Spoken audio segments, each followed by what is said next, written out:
Hello guys, good morning. Time check here in Texas, 11:15 in the morning. Ito na yung kapaligiran namin, yung may dahon na ang aming mga kahoy kasi spring na siya. Ngayon, ang video ko ngayon tungkol dito sa kapaligiran namin. Ayan, ito yung pinahal kong kahoy kahapon. Kami pala ng asawa ko kasi siya yung nag-change, so ako yung taga-pile. Ayan, ito yun siya kasi nabali yung kahoy na yan doon banda, kaya chininso ng asawa ko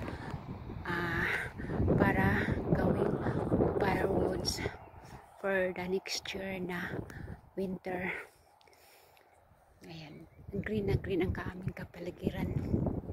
Ito yung kahoy na pinain namin for pinaghanda namin ngayong next year pala na winter. Ayan. Kasi medyo naubos na yung kahoy namin, tapos sayang naman pag pinabayaan lang namin yung bali na kahoy.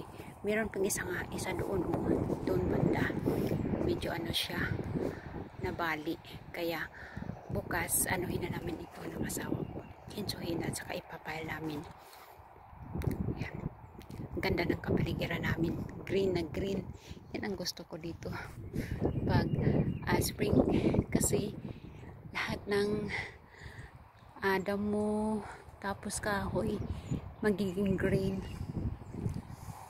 Ayan, ito ang ganda ng kulay, ganda ng kulay ng aming firewoods.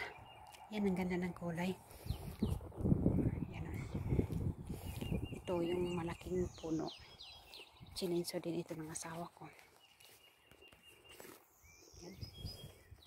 Ayan. Tapos yan. Ganda, no? Kasi ang asawa ko kasi mahilig sa mahilig siya magmower, kaya ang linis na linis, yung walang damo na tumutubo. At saka meron kami kambing, kinakain ng kambing yung mga damo.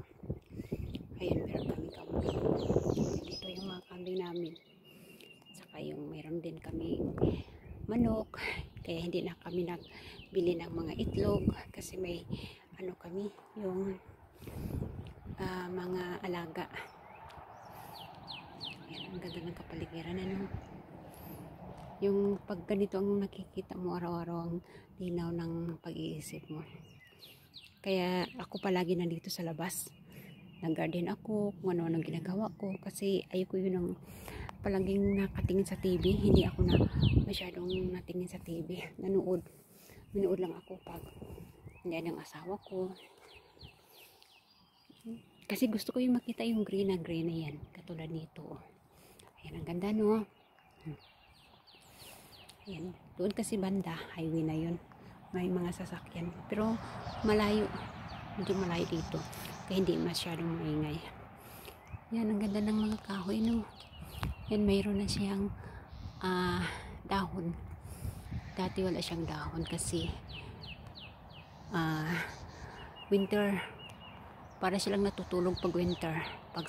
Pag spring na, ayan na, tumubo na yung mga dahon nila.